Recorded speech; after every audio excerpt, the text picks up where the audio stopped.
Good morning, Eugenetics. I'm a bit late today in publishing this because we just came from Tagaytay for a very relaxing, beautiful staycation at the Villa Arguelles. Thank you, Toti and Shoni Arguelles. Thank you very much. Now we'll continue with some paranormal experiences in hotels. So let's start eugenics.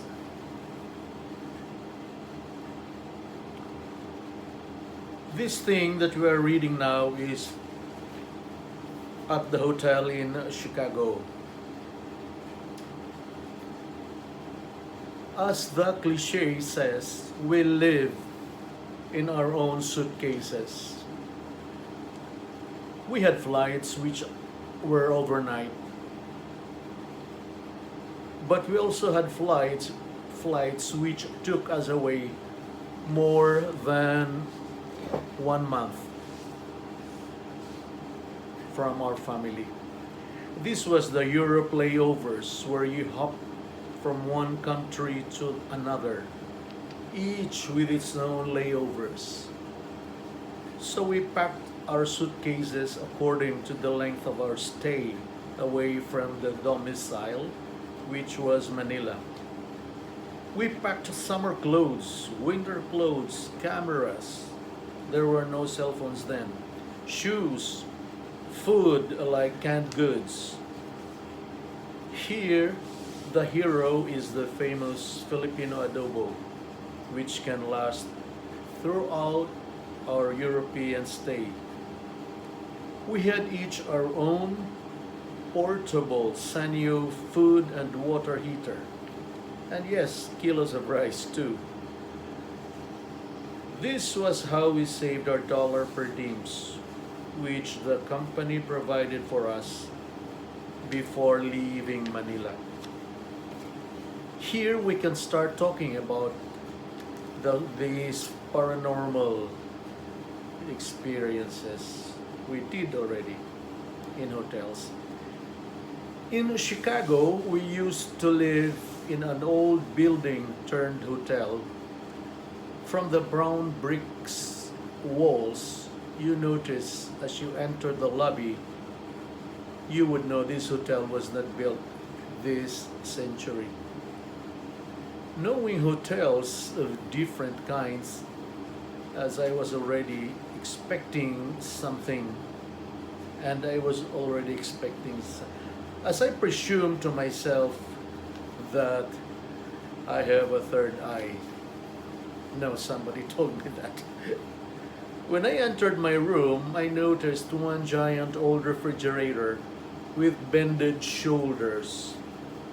It was not the usual refrigerator we see around, with corner on top of it. This one had sloping top side.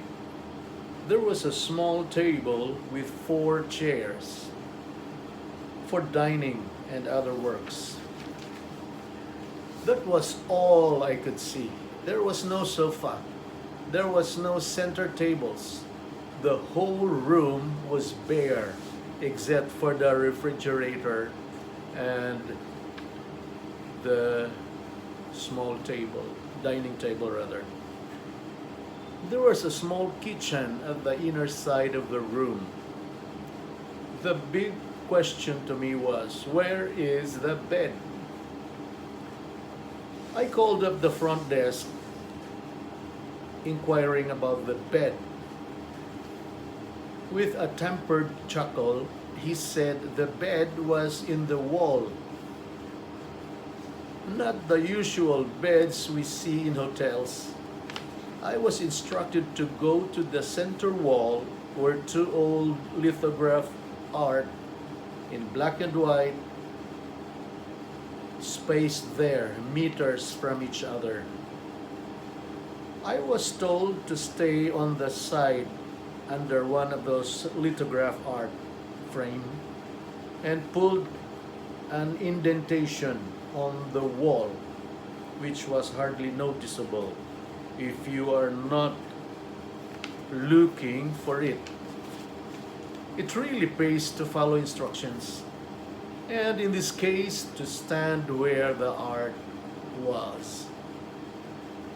It was a huge pull-out bed, perhaps queen size. That settled it. I now have a bed. I sat down on the bed and laughed out to myself. It was the first time I saw a huge pull-out bed. Of all my flying years where we stayed in Hilton, Hyatt, Ramada, Novotel, etc., now I'm pulling out a giant bed to rest for the night. As I said, the hotel was very old. When I was settled down, suitcases open, clothes hanged and bound out, my eyes slowly creep to this creepy old giant refrigerator. I said this because it was much, much taller than me. It was wider than a normal stand-up freezer. But let's leave it at that. It was working well, and the ice cubes inside were thick and hard. What really caught my attention was what really caught my attention as I put off the last light so I can sleep was this creepy feeling that someone was watching me, watching my every move. CCTV was not even common then, but I could sense another person in that room. I prayed and closed my eyes in darkness, just as I was floating in the twilight zone, so to say. Something fell. I sat quickly on the bed.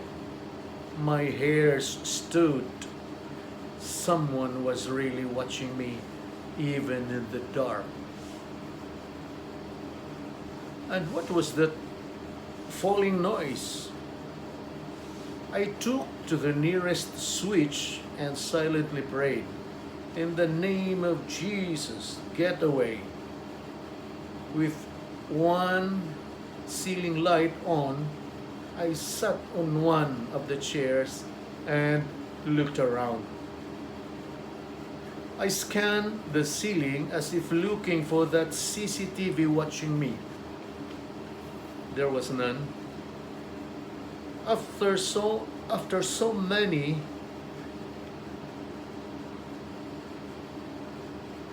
after so many hotels now, and I am retired, I went back to see that hotel again and still got the same feeling, like eyes are looking at me in that hotel.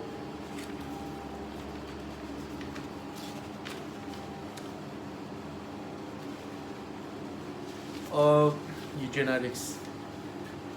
Let's cut it there because Facebook is not fond of lengthy stories. So, thank you for your kind attention. We will continue next Wednesday. And I love you, Eugenetics.